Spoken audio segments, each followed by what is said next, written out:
Dear friends, मैं आपको YouTube channel इसमें अपनी चैनल डॉक्टर वेट पर आपका स्वागत करता हूं।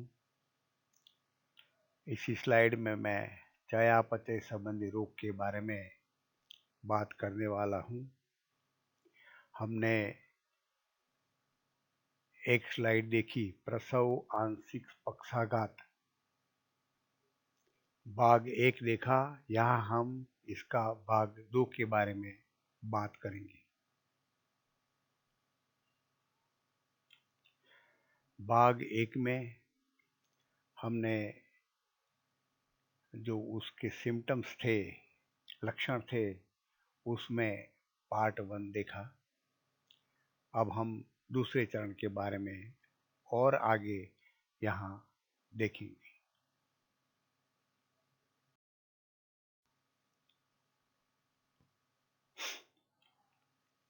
भाग 1 में हम प्रथम चरण के लक्षण देखे। अब भाग 2 में कैल्शियम लेवल और थोड़ा डाउन हो जाता है, तो जानवर का जो लक्षण होते हैं वो बदल जाते हैं।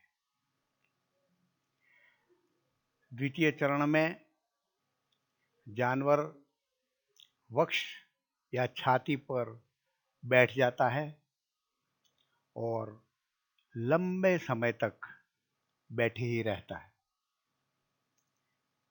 वो खड़े होने का या उठने का प्रयास करता है, लेकिन उठने और खड़े होने में असमर्थ रहता है।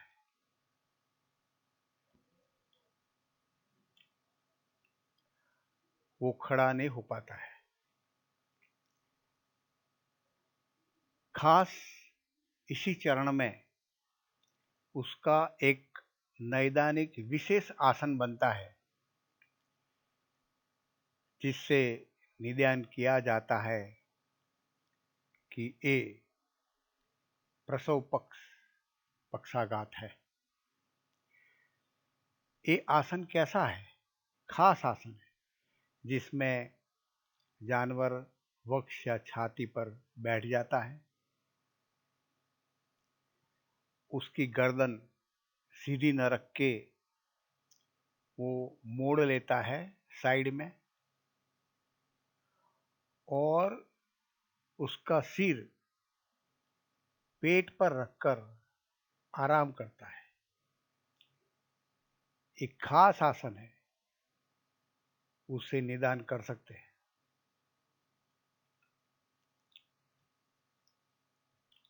ऐसा आसन क्यों?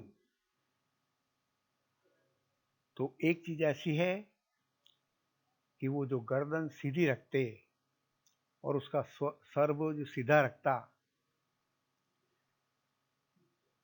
तो कैल्शियम कमी की वजह से उसके स्नायु अपना सर भी खड़ा नहीं करा सकती, तो सर को पेट पर आराम करने देता है। दूसरी चीज है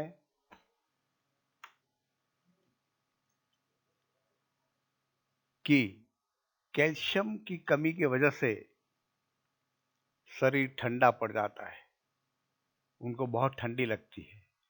तो जैसे हम ठंडी में अपने सभी अवयव सिकुड़ लेते हैं, हाथ पांव, ऐसे पशु भी अपना गर्दन मोड़ लेते हैं और उसका सर छाती पर या पेट पर रख देता है। तो ये दो वजह से उसका खास आसन बनता है। एक वजह मैंने कहा हो कि इतना अशक्त हो जाता है कि पशु खुद अपना सर भी खड़ा नहीं रख सकता, और दूसरा ठंडी की वजह से उसको सिकुड़ना पड़ता है। सामान्यतः पशु स्वास्थ्य है, अच्छा है, तो उसका थूथन, जो मुंह का अग्रभाग होता है काला, वो थोड़ा भीगा रहता है। उसके पर पसीने के बूंद जैसा पानी की बूंद दिखाई देती है, लेकिन यहाँ ठंड की वजह से उसको वो पसीना नहीं होता है और उसका थूथन एकदम सूखा हो जाता है, उसमें पानी की बूंदें दिखाई नहीं देती। त्वचा और पैर ठंडा पड़ जाता है। डॉक्टर उसके त्वचा पर हाथ रखते हैं, पैर पर हाथ रखते हैं तो एकदम ठंडा मालूम पड़ता है। शरीर का तापमान कम होता है। हृदय की ध्वनि भी कमी होती है। हृदय भी ठीक ढंग से बहुत तेजी से धड़क नहीं रहता है। नाड़ियां कमजोर होती जाती है। नस दबाओ तो भी नस उठाया नहीं जा सकता है। पशु का जो प्रथम अमाशय है, जिसको बोलते हैं रूमेनर, वो रुमेन में ठहराव आ जाता है और जानवर को भूखने लगती है। वो कैल्शियम कमी की वजह से प्रथम अमाशय में ठहराव आ जाता है।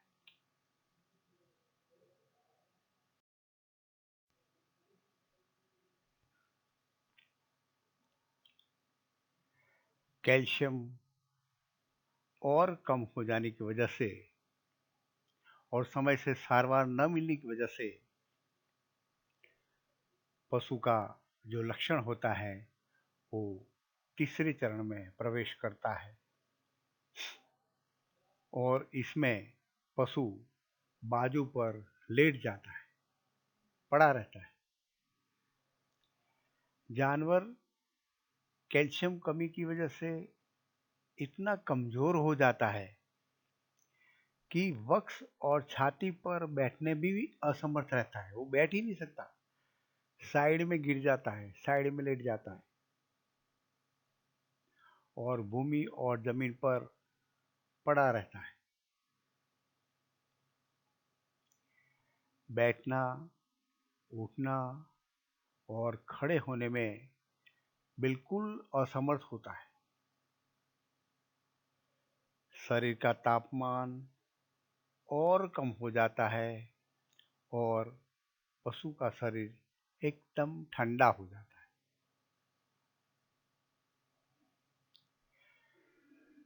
प्रगाढ़ बेहोशी आती है। जानवर को सूझबूझ भी नहीं रहता है। पड़े रहने की वजह से जो पेट में से गैस निकलना चाहिए, प्रथम अमाशय में गैस होती ही रहती है, तो वो गैस नहीं निकलने की वजह से प्रथम अमाशय में गैस भरा रहता है, जिसको हम बोलता है आफरा। यदि ये आफरा का उपचार समय सर नहीं किया तो आफरा से पशु की मृत्यु बहुत जल्द होती है। नस इसी चरण में बिल्कुल उठा नहीं सकते, उसमें भी असमर्थ रहते। यदि पेट में गैस या ब्लोट या आफरा हो जाता है तो 12 से 24 घंटे के अंदर पशु की मृत्यु हो जाती है।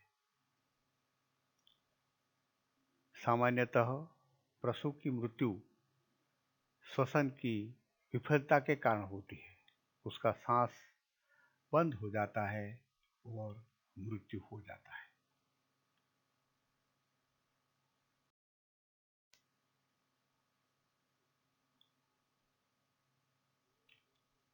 आइए हम यहाँ प्रसव पक्षाघात के रोग निदान कैसे करते हैं देखते हैं। एक तो ये माहिती बहुत जरूरी है। डॉक्टर लोग सामान्यतः पूछते हैं कि कब प्रसव हुआ, तो ताजा प्रसव 99% केस प्रसव के 72 घंटे के अंदर होता है। तो ये ताज़ा प्रसव की जो माहिती होती है, ये निदान के लिए बहुत महत्व करती है। दूसरा, मैंने आगे बताया था कि एक विशेष आसन होता है। पशु छाती पर बैठ जाता है, उसका गर्दन साइड में मोड़ जाता है और उसका सर छाती या पेट पर रखकर आराम करता है। एक खास विशेष नैदानिक आसन है। प्रयोगशाला में सीरम में कैल्शियम, मैग्नीशियम और फॉस्फोरस तत्व की जांच की जाती है। इसमें खास करके कैल्शियम लेवल बहुत कम हो जाता है, उसकी मात्रा बहुत कम हो जाती है। जानवर के मांसपेशी जब सामान्य होता है तो अंदर लहू खूब जाता है, तो उसको ऑक्सीजन में मिलता है। लेकिन जानवर नीचे बैठे रहने से उसकी जो लहू की नलियां हैं, धमनी और सिरा, उसके पर दबाव आने से मांसपेशियों को लहू मिलता नहीं है या कम मिलता है। लहू कम मिलने की वजह से उसको तत्व या ऑक्सीजन नहीं मिलते, तो यहाँ मांसपेशी का परिगलन होता है। मांसपेशी धीरे धीरे मरने लगती है। जब ये होता है तो ये जानवर में थोड़ा तकलीफ करता है, उसको ठीक होने में बहुत तकलीफ होती है। इस्केमिक मांसपेशी परिगलन।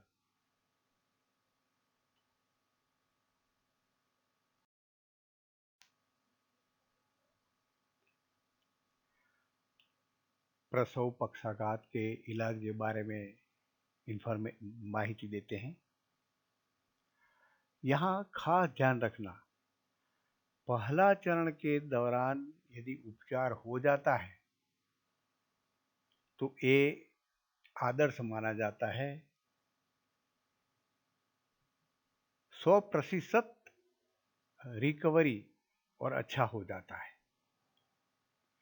क्योंकि इसी चरण में जानवर को ज़्यादा नुकसान नहीं हुआ है, तो जानवर अच्छी तरह से ठीक हो जाता है। इलाज के लिए बहुत ही प्रख्यात दवा कैल्शियम, नाम है कैल्शियम बोरोग्लूकोनेट। वो बॉटल अंतःशिरा इंजेक्शन द्वारा दी जाती है और एक कैल्शियम थेरेपी का तत्काल जवाब भी मिलता है।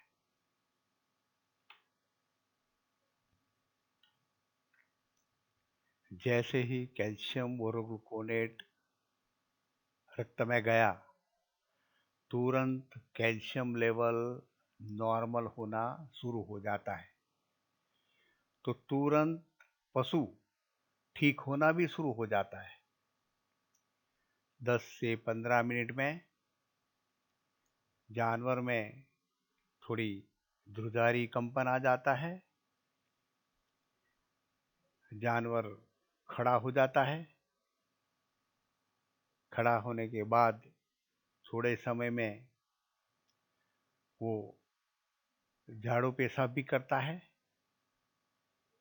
और जैसे कुछ नहीं हुआ, उसकी थूथन भी थोड़ी पसीने से बिंदु से भरा हुआ मालूम पड़ता है। तो कैल्शियम बोरोग्लूकोनेट दवा अंतःशिरा में इंजेक्शन देने से उसका तत्काल जवाब भी मिलता है। लेकिन ध्यान रखना, यदि सारवार में लंबा समय लगा, जब पहला चरण है और तुरंत दवाई दी जाए, तो जानवर अच्छा भी हो जाता है। लेकिन यदि रोग होने के बाद यदि लंबे समय का अंतराल लगा और उपचार में ज़्यादा अंतराल लगा, तो क्या होता है कि कैल्शियम लेवल धीरे धीरे ज़्यादा कम हो जाता रहता है।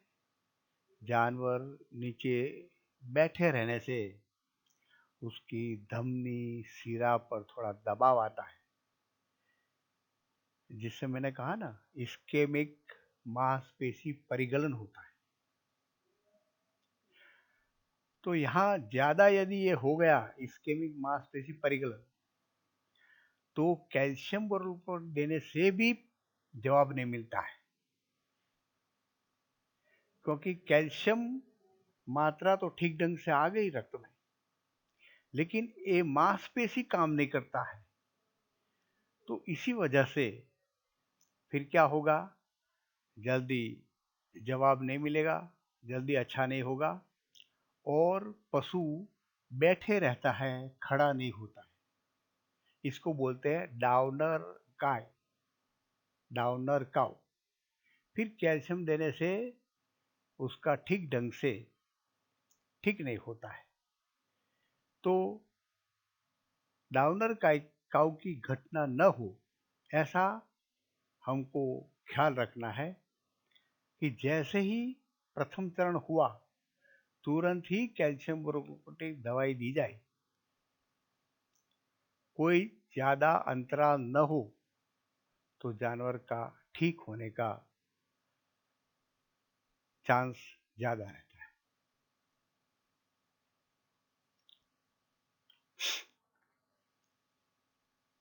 पशु ज़्यादा बैठा रहता है या साइड में पड़ा रहता है, तो क्या होता है कि उसका जो खाना है वो कई दफ़ा सांस में चला जाता है और एस्पिरेशन न्यूमोनिया हो जाता है। तब तो फिर उसको स्वस्थ होने का चांसेस थोड़ा कम रहता है। तो ऐसे एस्पिरेशन न्यूमोनिया से बचने के लिए पशु जो लेटा है उसको बैठाने की कोशिश की जाए और साइड में कुछ रख के उसको बैठने में रखा जाए, तो हम एस्पिरेशन न्यूमोनिया से हम पशु को बचा सकते हैं। पशु ज़्यादा देर तक यदि पड़ा रहा तो इस्केमिक मांसपेशी परिकलन होता है, तो पशु को खड़े करने का प्रयास किया जाना चाहिए। उसके लिए स्लिंग आती है जिसकी मदद से हम पशु को खड़ा करते हैं। पशु के पांव पर थोड़ा गर्म पानी लगाते हैं और थोड़ा पांव पर थोड़ा मालिश भी करता है। खास ध्यान रखना, ऐसे केस में 6 घंटे के लिए दूध दूहना बिल्कुल नहीं है। इसमें से दूध निकालना नहीं है, क्योंकि कैल्शियम मात्रा कम है और यदि दूध निकाल दिया तो और कम हो जाएगी, तो ठीक होने में तकलीफ होगी। तो 6 घंटे के लिए उसको दूध दूहना नहीं है।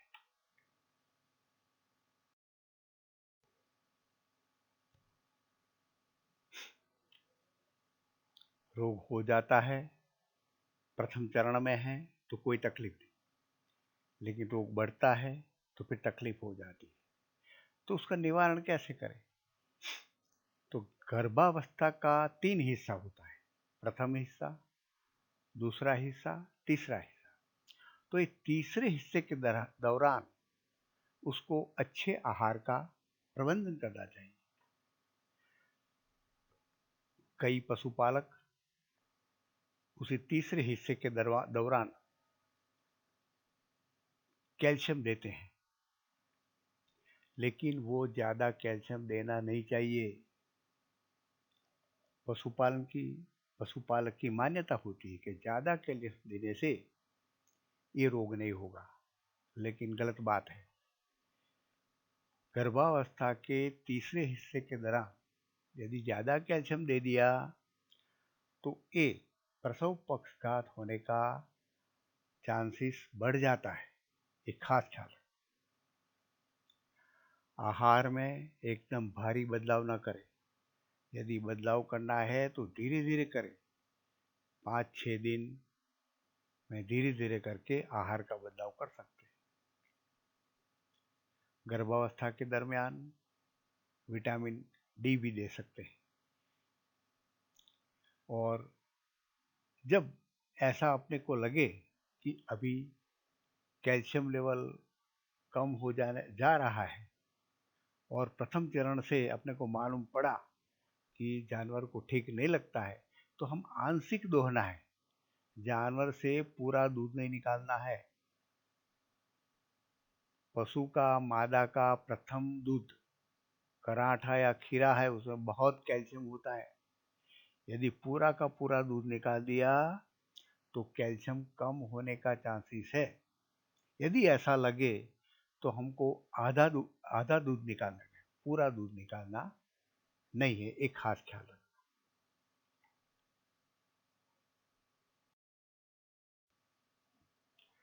मित्रों, हमने डॉक्टर वेट चैनल देखा। ज़्यादा से ज़्यादा सब्सक्राइब करो और अपने मित्रों को भी कहो, क्योंकि मैंने ये कोई कमाने के लिए नहीं बनाया है। मैं अच्छा मटेरियल दे सकूं इसलिए बनाया है। तो आपके मित्र के साथ जिसको ज़रूर है उसको शेयर करो।